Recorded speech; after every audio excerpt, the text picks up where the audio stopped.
Welcome to Where's the Cheese? I'm your host, Bill Gartner, and I'm a professor of economics with my specialty being tourism development. My job takes me to places all over the world, and when I'm in those places, I'm looking for local foods, with my favorite local food being cheese. With me today is the co-host, Hunter Gartner, my son. He's a food scientist. So I'm going to tell you a little bit about the area that we're in, and he's going to tell you about how the cheese is made that we're searching for. And today we're in Croatia on the Dalmatian coast. We're looking for Paški Sir cheese, which can only be found on the island of Pag. Paški Sir meaning cheese from the island of Pag. So if we find it, Hunter will tell you how it is made. It's a very unique cheese with a wonderful flavor, and the place we're going, their cheese has won many awards. So this is worth the journey along the Dalmatian coast. The most unique thing about this cheese is that it can only be made from the sheep that live and graze on the island of Pag. So once we get there, we'd like to show you a little bit more about the animals, the milk that they produce, what they're eating, the climate that they live in, and then we'll get to the factory hopefully, and then show you some of the processing, how it's made, and then how to enjoy the cheese. But right now, I think we better get inside. It's looking a little stormy out here. I mean, speaking of climate, it is getting a little dangerous out here, so maybe we should head in.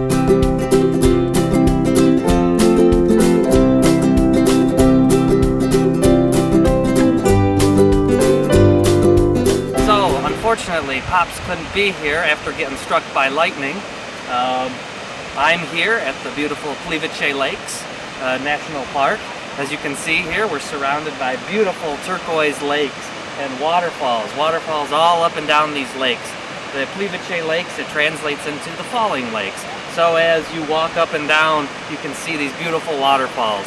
Plivice Lakes National Park is one of the oldest and one of the most beautiful national parks in the whole entire world. Beautiful lakes, beautiful waterfalls, no cheese unless the wolves and the bears here, you know, they milk those and make cheese out of that. But I don't think so.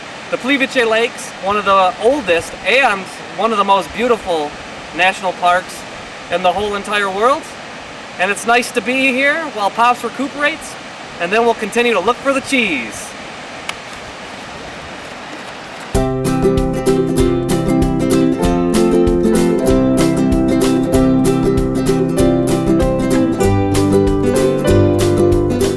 Korčula, an island and city off the Dalmatian coast of Croatia. It dates back to the 12th century BC, but its unique architectural style, including its protective walls, have their origin in the Middle Ages when it became a part of the Venetian Empire. The beauty of the old city, including the narrow streets, will transport you back in time.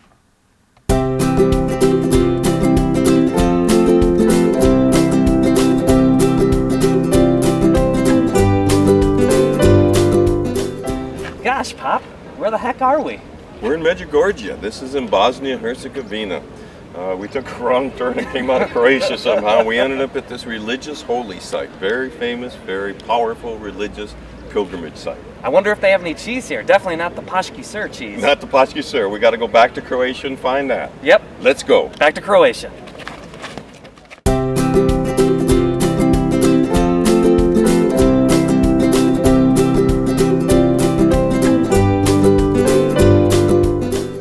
Zadar, on the Croatian Adriatic coast with its beautiful architecture, is an outstanding example of Venetian influence and wealth.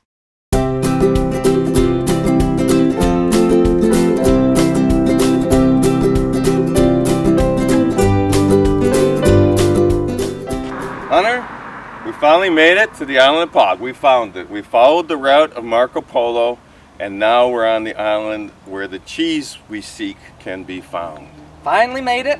Getting closer to the cheese. Let's go! Hunter, did you find the cheese? No, I haven't been able to find the cheese yet. But we found the 2,000-year-old olive trees. The cheese has got to be close. I know, but we still haven't found the cheese. Wait, I hear sheep. Where there's sheep, there's milk, there's cheese. That's right, I hear them. They're coming from that way. Let's go! Let's go! How the heck did we get all the way up here, Bob? I mean, this doesn't look like a cheese factory. Oh no, we gotta go back down. Where is that cheese? Where's the cheese? All right, here's another one of the aromatic herbs that benefits from being salt encrusted during the winter time and produces excellent material for the sheep to eat. This is rosemary. This is wild rosemary, and it's a very small plant, probably because it's growing in this very rocky soil. But this is extremely aromatic. I would use this on my roast lamb if I was to have a roast lamb tonight. But this rosemary is just probably easily 10 times stronger and more aromatic than the rosemary that you can find in the supermarkets or that you grow back home. And the bush only gets, this is about as big as the bush can get just because of the very rocky soil and the high salt content. It can't grow to its full potential as a big bush as it would on the mainland. But the concentration of flavors in here and the aromatic oils will give that flavor to the cheese that is produced from the milk of the sheep that graze on this bush. Yeah, I don't know if we're ever going to find this cheese. I mean, if we got to walk across rocks like this, but at least, you know, we're seeing the sheep. Yeah. So I think we're on the right track. Yeah, as long as we see the sheep, I think we'll get there. These are the special sheep of the island. These are the only sheep that are used for the milk production that goes into the cheese on the island here and making pasteuriseur. It's not pasteuriseur unless the milk comes from sheep like this. This is early May and this stuff is just coming on strong. We have the flowers, we have this wild chive, so this whole mix of herbs and forbs are what the sheep are going to eat to produce the milk. We're standing on about 1 hectare of land, that's 2.5 acres. And there are about 35 sheep on this parcel of land, and they can graze here for approximately 15 days, and then they'll be moved to another parcel of land. This will be resting for 20 more days, and then they'll bring them back. And as I said earlier, we're here at the beginning of May. And the beginning of May is when you have the most lush growth, and the herbs and the flowers are in full bloom at this moment, which brings the best quality milk. So if you find the cheese made from the May milk, it will be the highest quality cheese. Uh-oh. Uh-oh. They're coming. They're coming after us. I finally got a handle on it, and there's only a few sheep left, so here I go. Now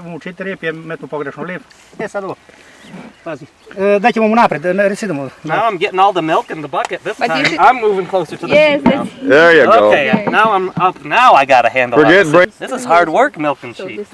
I don't know if I'm exactly cut out for milking sheep, but at least I'm still in a beautiful part of the world with some beautiful animals, and I know maybe I contributed just a little bit to making some of the world's finest cheese. Hey Pop, what are you doing? Messing around looking at the oil and the wine? Well, come on, this is the island of Pog. I mean, it's known for the olive oil too. We gotta have some olive oil with the cheese, right? Yeah, I guess you're right. We do need to have olive oil and wine with the cheese. Let's get some olive oil and take it back with us. Okay, then we're going for the cheese. Then we're going for the cheese. We found Colon. Colon is the place where the factory is located. So we know we're very, very close right now. Yep, here we are in the village of Colon. Let's go find it. Where are you going? Well, here we are. We finally made it to the Gligora Cheese Factory. We made it. We found the place. Now, let's go find the cheese. Let's find the cheese. All right. Only place in the world where you can find this. Only place in the world because they only use sheep milk from the island to make this cheese. Yes. You could never find this cheese anywhere else. Sheep milk that's hand delivered to the factory from the local farmers here on the island. And hand milk. Hand milk too. So that cheese is really special because they eat these aromatic herbs, sage, rosemary, thymian, thyme. And these herbs are very hardy herbs because they survive a winter where they get encrusted with salt, brought in by the bur winds from the north. So strong that they bring the salt out of the sea, deposit it on the plants on land here on the island, and yet these herbs survive and they actually benefit from that extra salt. But that salt and that herb flavor goes right through the meat of the sheep and into the milk that makes this very special paški sir. We're in a really, really special place on the Dalmatian coast in Croatia. The sun-drenched sea, the beautiful coastal areas dotted with ancient, beautiful cities, walled cities like Zadar, Korčula, even down the coast a little bit, the famous Dubrovnik. So we're in this very special place. I'm getting really hungry for cheese now. I'm hungry for cheese too. Here at the Gligora Cheese Factory, this is the spot right where the raw milk is dropped off to the factory. This is where the local farmers will actually come here and deliver the milk by hand to the factory. And this tank right behind me is where the raw milk is cooled down. There's an agitator bar in there that effectively cools down the milk as quickly as possible before it is transferred into these holding vats. And then from these holding vats, it's transported into the factory to make the cheese. And we're about to go inside and see how they make the Prague cheese. We have as our guide Simon, who is the marketing professional for the cheese factory. And right now, we're going to go downstairs and see the process being made. Shall we go? Let's go see the cheese. Let's go see the cheese! So after they form or make the curd, they separate out the whey, or it's the skuta, here, and it's like the ricotta cheese, or in Italian it means the recooked. Well, this is it's from the curds, and then this is the whey. This is the whey, and then they heat it up to the 80 degrees centigrade, and then they add the acetic acid or normal table vinegar as we would have it, and then that coagulates the whey proteins, and then that gets separated out, and then the byproduct of after the whey proteins are coagulated, they give back to the farmers, so they will feed the animals again. As you can see in the vat, there's just a little bit of the skuta that's still on the surface. That then gets skimmed off, but that's what it looks like before it goes into the cheesecloth and being hanged. It's not a complete pasteurization as we would have in the U.S. However, they do this because they like a little bit of the natural microflora of the whole milk from the sheep to remain inside of the milk before they process the cheese, and they don't want to damage the proteins too much from higher temperatures or longer times for more traditional pasteurization process. By doing this, does it improve the flavor of the cheese, or does it improve the processing of the cheese? What is the purpose of not getting rid of all the flora by taking them to a high level of temperature and full pasteurization? Well, natural flora that remains in the cheese will help to mature the cheese as well too. It also influences the flavor and the taste, how that matures over time.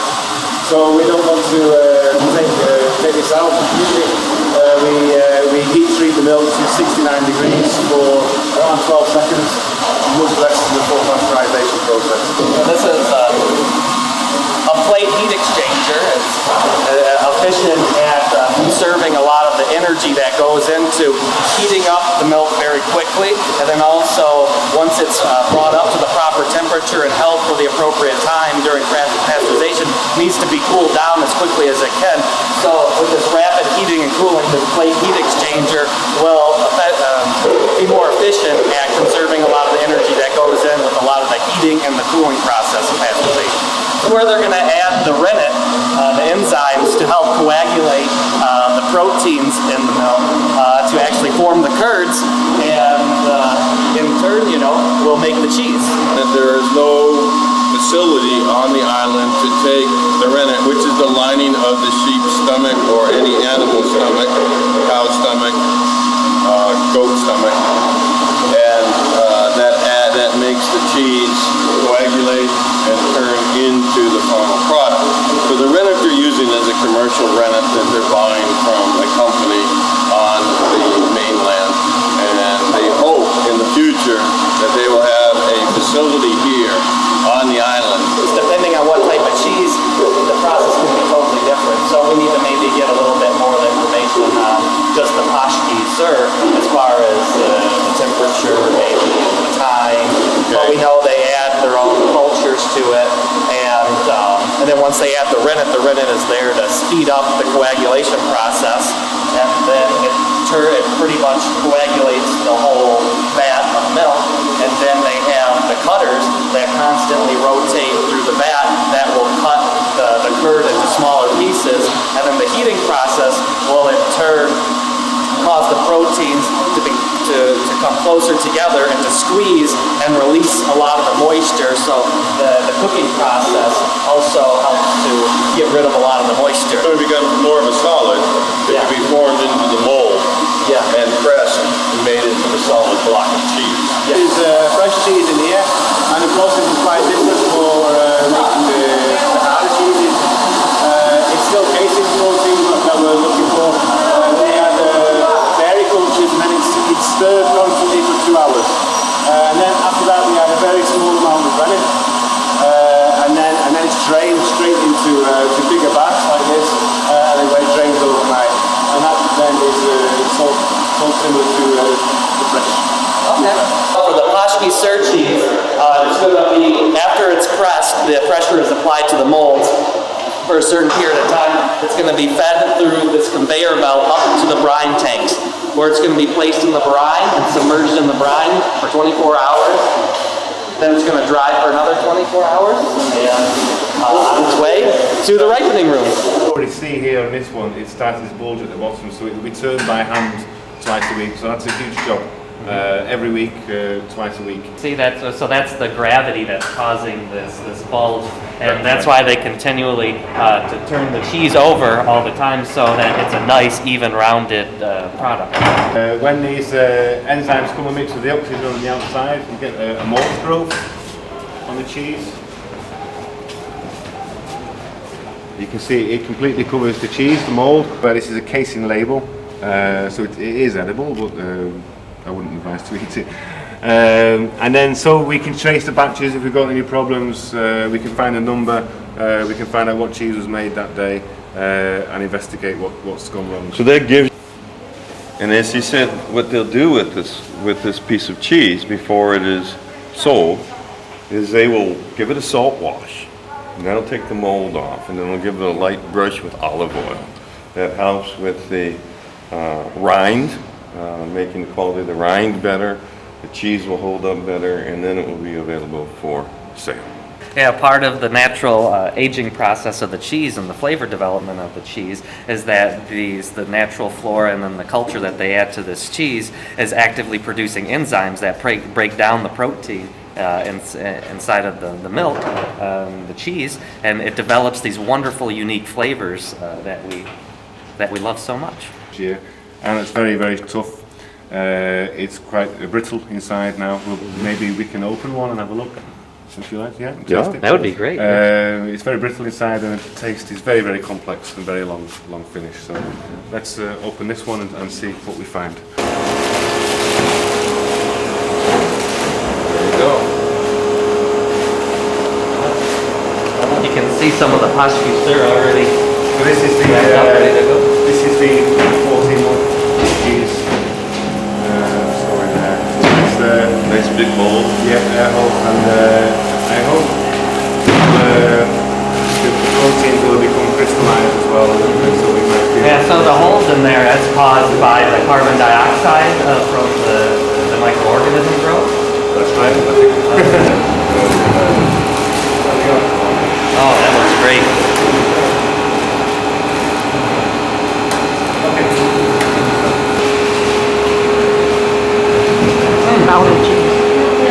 It's a lot different than the young one. Oh, it's very, the flavor is just so well developed. That's an amazing cheese. Well, we found the cheese! Here it is. This is what we've been after. Pashki Sir. And not only just Pashki Sir, 14 months old. Hunter, we found the cheese. We found the cheese. Well, Pop, we found this cheese. Great cheese. Where are we going to next? Well, let's let the viewers decide where we go to next. You tell us. Where should we go? Where's the next cheese we should find? What cheese would you like to see? Tell us. rodila je sina, uvijeko mi stanimo, moja djevina, zemlju doji, uzgoji, unila milo, ali uz pismu i molitvu naprijed se hodilo.